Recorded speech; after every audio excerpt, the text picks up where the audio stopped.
Hi everybody, it's Miss Liz from the Hightstown branch. I'm going to show you how to do some mandala drawings. Mandalas are the circle designs that have intricate patterns inside them, often very colorful. I'm sure you've seen them, you might not even know you've seen them, on clothing or buildings, artwork, all kinds of places. They're used in a lot of different cultures and religions.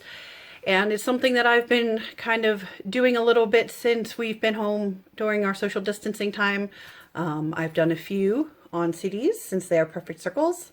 So that was my first way of getting started. And now I'll show you a little bit about what I've learned about drawing them, including drawing the circle. So you'll need paper, a pencil, a compass if you have one, or like your math class, not a compass that points north. If you don't have a compass, that's okay. You can either use bits of string that get longer and longer to make larger circles, or you can have a variety of round things to trace, like a cup, a bowl, the lid of a jar, different things like that, different sizes. So why don't you grab your supplies and we'll get started. So let's get started with our supplies. As I said, there's a few ways that you can make your circles. So first you'll want your paper that you're working on. I'm just using cardstock because it's a little thicker. I like that. Regular printer paper will do, construction paper, whatever you have should be fine. The first thing you want to do is kind of decide how big you want it to be. Do you want it to be small in the center? Do you want to take up the big part of the paper? Think about that and then kind of think about where's the middle of the paper. So there's plenty of ways to kind of figure this out, but for beginners, for myself, I'm just kind of gonna guess. To me, it looks about there. I'm gonna put a dot. And then what you're gonna do, the mandala starts in the middle and works its way outward and bigger and bigger. So you're going to want to trace circles to be bigger and bigger so that you can keep your different shapes and patterns in them.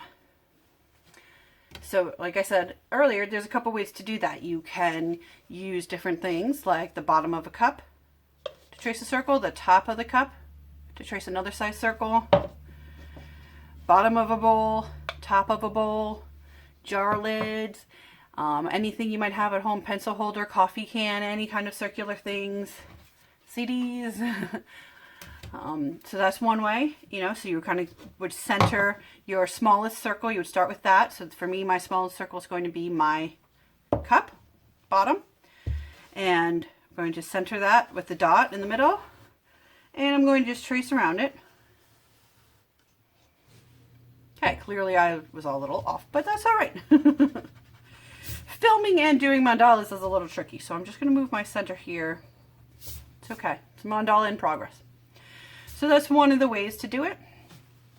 Like I said, if you have a compass, which is the silver, it kind of looks a little bit like an A, and you put a pencil in one side and it has a point on the other, and you're going to the point goes on your center point where you keep it still, and then you kind of drag it around to make a circle. If you don't have that, you can kind of make your own a couple different ways. One, you need two pencils that are about the same size. All right, you're going to rubber band them together up top, and then you need some kind of an eraser, like a separate eraser. Or I guess you could fold up a tissue, a couple pieces of paper, because ultimately what you're going to do is you're going to take one of the pencils, and that's going to be your center point, that's going to stay still. You're going to take your other pencil, and that's going to be the one that draws. You're going to hold the one still, and you're going to trace it around. This one, it takes me a little bit longer to work on here. Trace it around.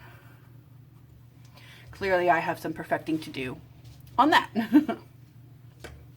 But that's an option, and as you want to make wider and wider circles, you're going to wedge the eraser in so that you can reach out further and further. So that one you definitely have to be able to, use your hands, one hand to steady it, one hand to kind of hold the eraser in, one hand to move it around. So you better be ready to use all your fingers for that one. Another option is if you have yarn or some kind of string and you're going to cut different lengths of string. You're going to start with the shortest one, right? We're going to make our smallest circle first. And you're going to tie it around your pencil. Again, this one requires you to be pretty involved with it as well. All right, bring it kind of down to where you hold your pencil. You're going to hold the loose part of the yarn at your point, and then you're going to trace it around as well. Of course, here I'm doing it with my left hand, so that probably isn't the best. But you're going to trace that around. Right hand if you're right-handed, left hand if you're left-handed. And make a circle. Then to do your next one, you're going to do a little bit of a longer string, and then longer, and so on. So those are your couple different rules. For a very, very basic beginner, I definitely suggest tracing circles. But whatever you choose, you want to make a series of circles, getting bigger as they go out. So whatever you choose, you want to get your circles in there. I, as you could see, and guess probably, chose to trace the variety of objects that I had that were round. And then I threw a circle in there, just my best guess. In the end, you're going to erase some of the pencil lines. Again, these guidelines, the spaces in between here, are just kind of an idea for you, because you're going to fill in the space with the patterns, and that's the part that you're going to be left with at the end, is all the different designs. And you can erase the lines if you want. So what's the deal with all the circles? Well, mandala comes from the Sanskrit word. Sanskrit is an ancient Indian language that means circle. And so everything is contained within the circle, the patterns that you do. So you're going to have circles upon circles upon circles. And like I said, you can leave these circles, or you can just use them as guidelines and do your shapes and patterns to fill in. So what shapes and patterns do you want to put inside your mandala? Feel free to do anything you want. One of the latest trends with mandalas, there's in a lot of coloring books, has been to do it for relaxation. I see a lot of those coloring books and I think, oh, those designs are pretty, but oh my goodness, it would take me forever to color them. So that's why I started drawing my own. I can make it however detailed I want it. I can leave this one blank. I can do this one with a variety of colors. I can do very small details. I can leave lots of space. So it's up to you. So let's get started on some of the different shapes that you can use to fill in your mandala. All right, so I'm doing this part just so you can see it better with a Sharpie. But of course you can do it all in pencil, and that's what I'm going to do for mine first, and then go over it with markers in the end. So basic shapes, you can do something, I'm pretending that this is my line separating me from one row of my mandala to the next. You can do some petals, right? Flower petals. You could do longer petals.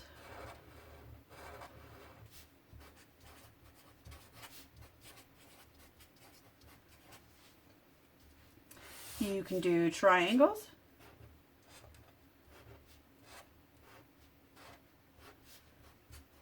They also kind of look like mountains. You could do circles.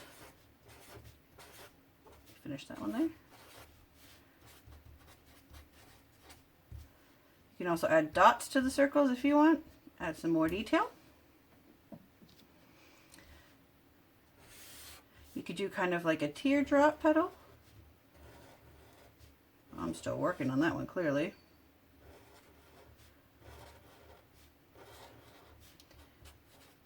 Teardrop or raindrop petal.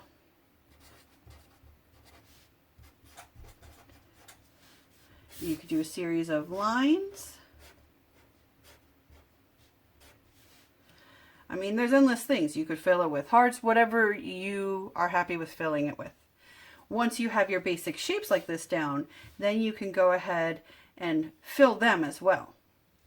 So, for example, with this, with my triangles, I also have dots in them. Or here with these petals that are more kind of like this kind of, I guess, fancy flower petal, if you will. You know, I put dots in between them. Right? So you could do dots. Just all about adding the detail as you're drawing, kind of letting your mind wander, Just think about the day, relaxing a little, maybe put on some good music. If you're doing petals, you can add another row of petals inside. Do this, some dots up top, triangles, you can add another row, you can color it in. You know, whatever you're thinking and feeling at the moment. All right, so I'm going to use a couple of these different techniques to do my mandala. And again, I'm going to do it all in pencil for now, and then I will go over it with markers at the very end. So one thing you might want to do also is you might want to take a ruler and divide up your sections of your mandala. That way you can work on one section at a time and then just concentrate on making the other sections uniform as well. One of the big things of mandalas is that they are symmetrical. So what you do here, you want to do here, and then you want to do here. So, you know, if you put flower petals all in this row, you want them all to look the same. So a lot of people will take a ruler and line it up with that dot in the middle, and they'll divide their mandala a couple ways. I'm just going to do 4. I've seen quite a lot. And then that way I can focus my mind on just this part up here first and do this layer, this layer, this layer, and this layer with the designs. And then I've got my design planned out, and I can then just move to this one and kind of follow through and go from there, and then I can erase these lines at the end. So for example, let's say I'm going to do triangles for this, right? So then I'm going to bring it up here.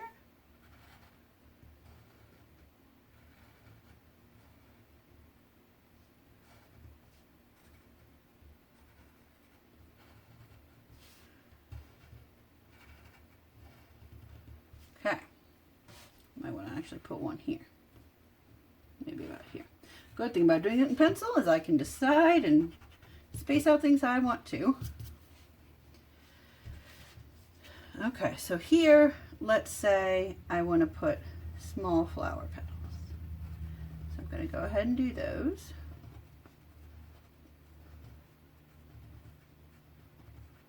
Okay, now I don't have to worry about going all around the rest of these for my row because I'll come back to them. I'm going to worry about what's up here. What am I going to do here? So maybe I'm going to do circles with dots.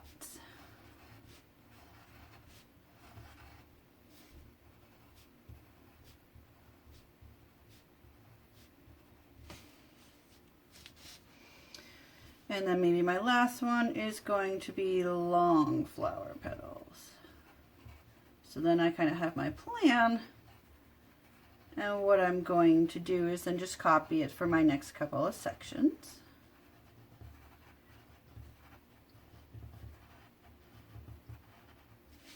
And so on and so forth.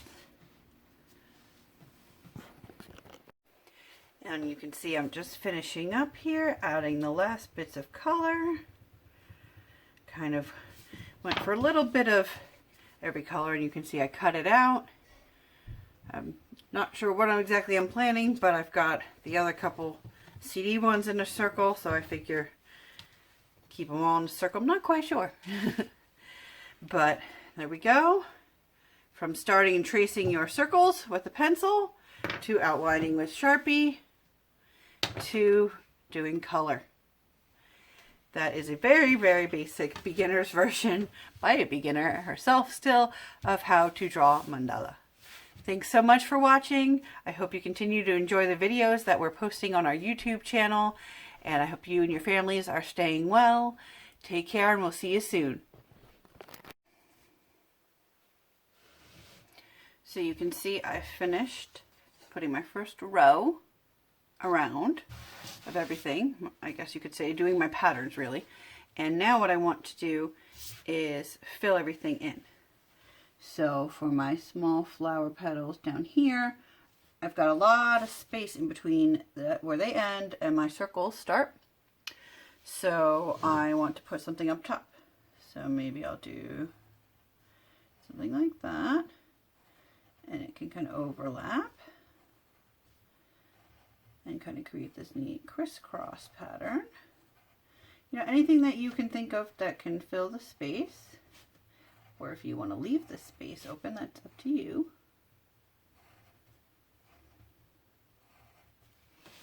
And then you'll notice you might need to sometimes turn the paper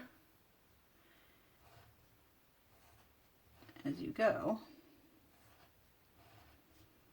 It's a little easier sometimes than trying to just keep drawing.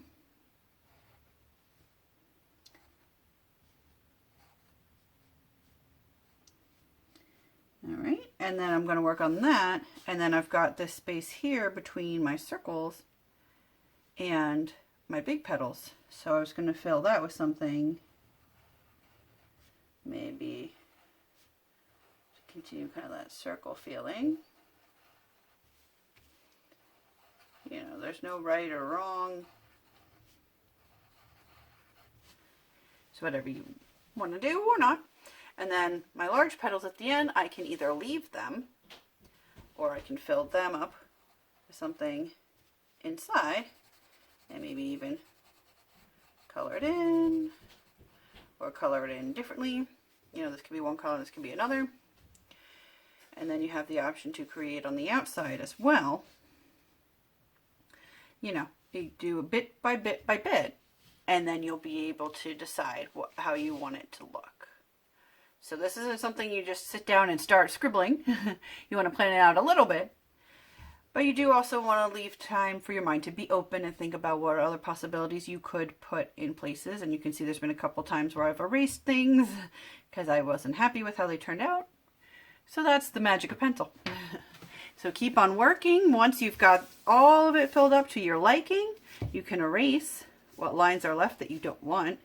And then you can go over it in something like Sharpie or any other kind of markers or color pencils to give some color if you want. However you're going to be happiest with it yourself.